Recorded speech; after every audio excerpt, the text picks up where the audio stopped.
नमस्कार, मैं हूं आमिल बेग। आप देख रहे हैं सिटी बुलेटिन न्यूज़। पेश हैं आज के प्रमुख समाचार। रक्षाबंधन त्योहार को लेकर बाजारों की रौनक बढ़ गई है। इस बीच मिलावटखोरी को लेकर के प्रशासन भी सतर्क हो गया है। बता दें कि रक्षाबंधन का त्योहार रविवार को है और त्योहार नजदीक है, ऐसे में बाजारों में रौनक बढ़ गई है। शुक्रवार को मुहर्रम का अवकाश था। बाजारों में मिठाई और राखी की दुकानें सज गई हैं और बड़ी संख्या में महिलाएं आज छुट्टी के दिन निकलकर राखी की खरीदारी करती नजर आईं। वहीं त्योहारों पर मिठाई की खपत को देखते हुए दुकानदार तरह तरह की मिठाई अभी से ही बनाने में जुट गए हैं।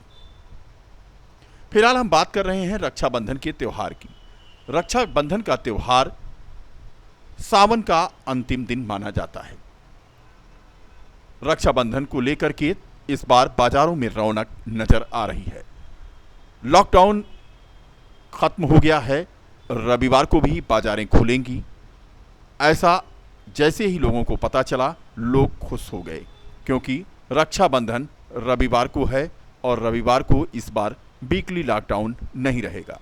रक्षाबंधन त्योहार को लेकर रौनक कुछ बढ़ती हुई नजर आ रही है।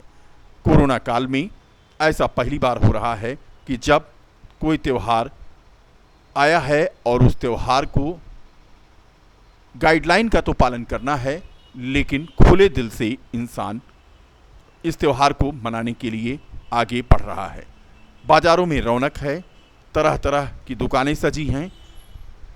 अब हम बात करते हैं मिलावटखोरी की। रक्षाबंधन के त्योहार पे मिठाई की खपत बढ़ जाती है। ऐसे में मिलावटखोरी की शिकायतें आना आम बात है, जिसको लेकर जिला प्रशासन भी सतर्क हो गया है। 16 अगस्त से 21 अगस्त तक बाजार में बिक रहे खाद्य पदार्थों की गुणवत्ता की जांच करने के लिए एक अभियान चलाया जा रहा है। जिला खाद्य एवं औषधि निरीक्षक दीपक सिंह ने बताया कि जनपद के मिठाई के कुल 12 नमूने लिए गए हैं, जिन्हें जांच के लिए विधि विज्ञान प्रयोगशाला भेजा गया है, जिसकी रिपोर्ट आने पर दुकानदार के खिलाफ कार्रवाई की जाएगी। फिलहाल रक्षाबंधन के त्योहार पर प्रशासन की मिठाई की दुकानों पर नजर सख्त है। भाई बहनों का ये त्योहार है, इस त्योहार का कोई मोल नहीं हो सकता है।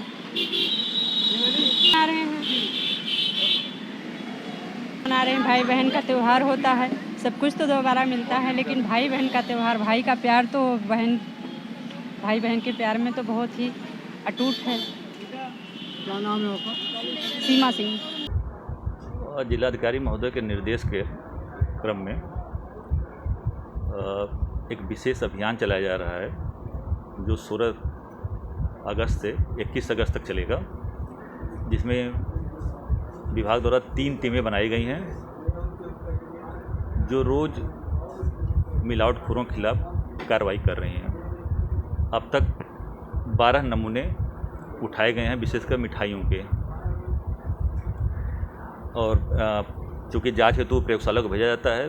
प्रयोगशाला को भेजने के साथ जो भी रिपोर्ट प्राप्त होगी, उसके आधार पर फिर अग्रिम कार्रवाई की जाएगी। सर, 16 तारीख के बाद तक जो भी है, कोई ऐसा मिला माना? रिपोर्ट चूँकि संदेह के आधार पर चूँकि नमूना उठाया जाता है, तो चूँकि 12 नमूने उठ चुके हैं उस संदेह के आधार पर ही, और वो जब तक लैब से रिपोर्ट प्राप्त नहीं होगी, लैब से रिपोर्ट प्राप्त होने के पश्चात ही हम क्लियर कर पाएंगे कि वो मानक के अनुरूप हैं कि नहीं है। बात हो रही है रक्षाबंधन त्योहार की। ऐसे में उत्तर प्रदेश की सरकार ने पिछले वर्ष की भांति इस वर्ष भी रक्षाबंधन पर महिलाओं को फ्री यात्रा रोडवेज से करवाने का निर्देश दिया है। कल यानी 21 अगस्त की मध्य रात्रि से यात्रा शुरू होगी और रक्षाबंधन की समाप्ति तक निःशुल्क यात्रा जारी रहेगी। अयोध्या रोडवेज बस स्टॉप की वरिष्ठ प्रभारी वंदना श्रीवास्तव का कहना है कि मुख्यमंत्री के निर्देश पर इस वर्ष भी रक्षाबंधन पर महिलाओं को आने जाने के लिए परिवहन विभाग ने पूरी व्यवस्था कर ली है। यात्रा करने वाली महिलाओं से अपील की गई है कि वह समय से अपना सीट ग्रहण कर लें और कोविड प्रोटोकॉल के तहत अपनी यात्रा को करें। कुल मिलाकर सरकार के इस कदम की महिलाओं ने सराहना की है।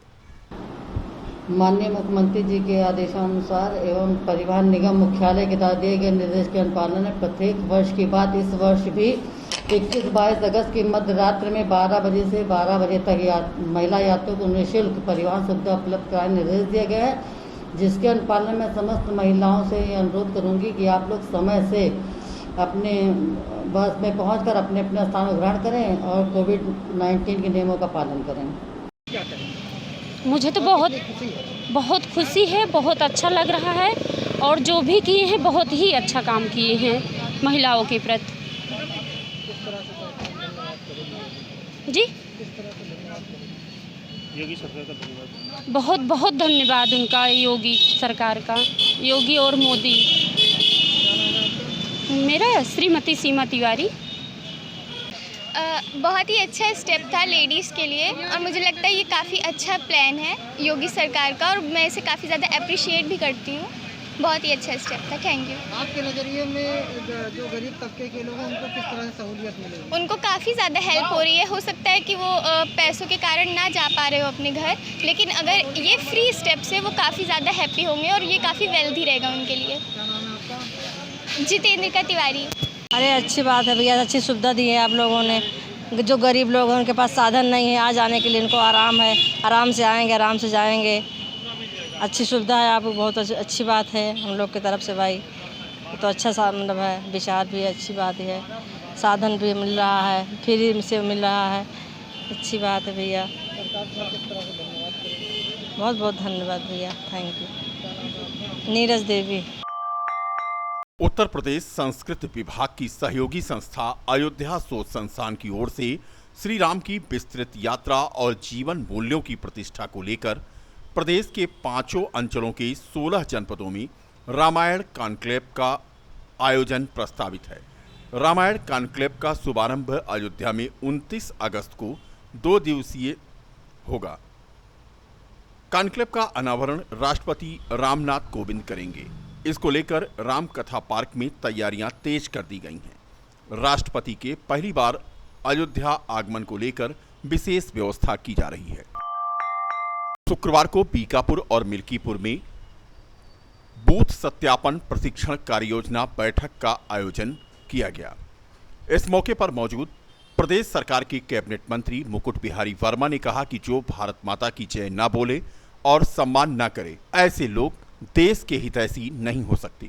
उन्होंने विपक्ष पर निशाना साधते हुए कहा कि अफगानिस्तान में फंसे अल्पसंख्यक हिंदू, सिख, जैन, ईसाई को सकुशल वापस लाने के लिए सरकार पूरा प्रयास कर रही है, लेकिन विपक्षी दलों ने मौन साध रखा है। अगर एक वर्ग विशेष के लोग फंसे होते तो समूचा विपक्ष हो हल्ला मचा रहा होता। उन्होंने कहा कि हमारी सरकार देश को आगे बढ़ाने का काम करती है, किसी एक परिवार की यह पार्टी नहीं है। एक देश एक विधान और एक कानून की मांग पूरी करने के लिए अनुच्छेद 370 को हटा दिया गया है। कार्यालय स्थित अटल सभागार में आयोजित बैठक में उन्होंने मिशन 2022 के लिए तैयार होकर अपनी बूथ को मजबूत करने की बात कही। सांसद लल्लू सिंह ने कहा कि 2014 में प्रधानमंत्री नरेंद्र मोदी ने कहा था कि वे प्रधान सेवक के रूप में जनता की सेवा करेंगे। प्रधानमंत्री ने सबका साथ, सबका विकास, सबका विश्वास के आधार पर समाज के सभी वर्गों, गांव, गरीब और किसान के विकास के लिए कार्य किया। इससे पूर्व भाजपा के जिलाध्यक्ष संजीव सिंह ने कार्यकर्ताओं को संबोधित किया। विधायक बीकापुर शोभा सिंह चौहान ने भी कार्यकर्ताओं को बूथ मजबूत करने को कहा। सहकारिता मंत्री का स्वागत सांसद लल्लू सिंह ने अंग वस्त्र और स्मृति चिन्ह भेंट कर किया। रामनगरी में भी 10वीं मुहर्रम को लोगों ने अपने घरों में रखी हुई ताजिया को जिला प्रशासन द्वारा दी गई गाइडलाइन के अनुसार नम आंखों से करबला में दफन कर दिया। पूरे जनपद में शांतिपूर्ण ढंग से करबला में ताजिया दफन हो गए। कहीं से किसी प्रकार के अप्रिय घटना की सूचना नहीं है। इस मौके पर बाबरी मस्जिद के मुद्दई रहे इकबाल अंसारी ने कहा कि मुहर्रम का महीना साल का नया महीना माना जाता है। इस माह में धर्म के अनुसार इबादत, रोजा और नमाज की जाती है। फिलहाल नम आंखों से आज करबला में ताजिया दफन हो गए। मुहर्रम हमारा जो मुहर्रम का दिन है, ये एक इस्लाम की शुरुआत है, इस्लाम की एक तारीख है, इस्लाम का पहला महीना है। मुहर्रम में हमारे यहाँ जो भी काम किए जाते हैं वो देश के लिए, दुनिया के लिए ये बनाए गए हैं कि मुहर्रम के महीने में कोई गरीब हो, लाचार हो, परेशान हो, उसकी मदद जो होती है। प्यासों को पानी पिलाना है, गरीबों को खाना खिलाना है, ये मेरा मजहब है। यही महीना मुहर्रम का ये माना जाता है। और साल की ये जो है साल का हमारा जो पहला महीना माना जाता है। तो हम जो भी काम करेंगे मुहर्रम के महीने में, एक हमारे अच्छे कामों की शुरुआत होगी। हमारे यहाँ मुहर्रम के महीने में आजकल तो लोग जो है तरह तरह के जो है कार्यक्रम लोग करते रहते हैं, लेकिन ऐसा कहीं कुछ नहीं है। मुहर्रम का मतलब यही है कि गरीबों को इमदाद करें, गरीबों को खाना खिलाएं, प्यासों को पानी पिलाएं। कोई परेशान हो, लाचार हो, चाहे वो जिस जात का हो, हमारे यहाँ जात नहीं। अच्छा काम करने वालों के लिए जात नहीं होती। आज अयोध्या में सावन का मेला चल रहा है। हिंदुओं का बहुत बड़ा पर्व सावन होता है। सावन के महीने में भी जो है हिंदू धर्म के लोग अपने जो है देवी देवताओं को का जो है पूजा पाठ जो है करते हैं। पड़ोसी जनपद अंबेडकर नगर में स्थित ब्रह्म शिरोमणि श्री शिव बाबा धाम में आज भक्तों की भारी भीड़ उमड़ी। बता दें कि शिव बाबा मंदिर अंबेडकर नगर में भोलेनाथ का एक आकर्षक तीर्थ है। यह शाहजादपुर के हर लालका रोड पर स्थित है। इस मंदिर में बड़ा परिसर है, जिसके अंदर भगवान शिव की एक बहुत ही प्रसिद्ध मूर्ति है। भगवान की प्रतिमा एक विशालकाय वृक्ष के बहुत ही निकट स्थित है। सावन में यहाँ का महत्व बढ़ जाता है। आसपास के जिलों से लोग यहाँ पहुँचते हैं और भारी भीड़ उमड़ती है। आज यहाँ पर बड़ी संख्या में श्रद्धालु पहुँची। बात कर रहे थे हम शिव बाबा धाम के बारे में। कई देवताओं को मुख्य श्रद्धेय मूर्ति के करीब रखा गया है और देव प्रतिमाओं के पास हाथी मूर्तियों के चित्र भी अंकित हैं। प्रवेश द्वार में विभिन्न प्रकार की बेलों का एक गुच्छा यहाँ पर स्थापित है, जो इस उल्लेखनीय मंदिर की विशेषता है। स्थानीय निवासियों का कहना है कि यह बहुत ही अनोखा मंदिर है और इसे भगवान शिव के सबसे महत्वपूर्ण तीर्थों में से एक माना जाता है। इस प्राचीन और पवित्र स्थान पर लोग मन्नतें मांगने के लिए दूर दूर से पहुंचते हैं। हिंदू संस्कृति का अनुसरण करने वाले लोगों द्वारा प्रसिद्ध उत्सव मनाने के लिए सावन के दौरान इस पवित्र स्थान पर आना अब आम बात हो गई है।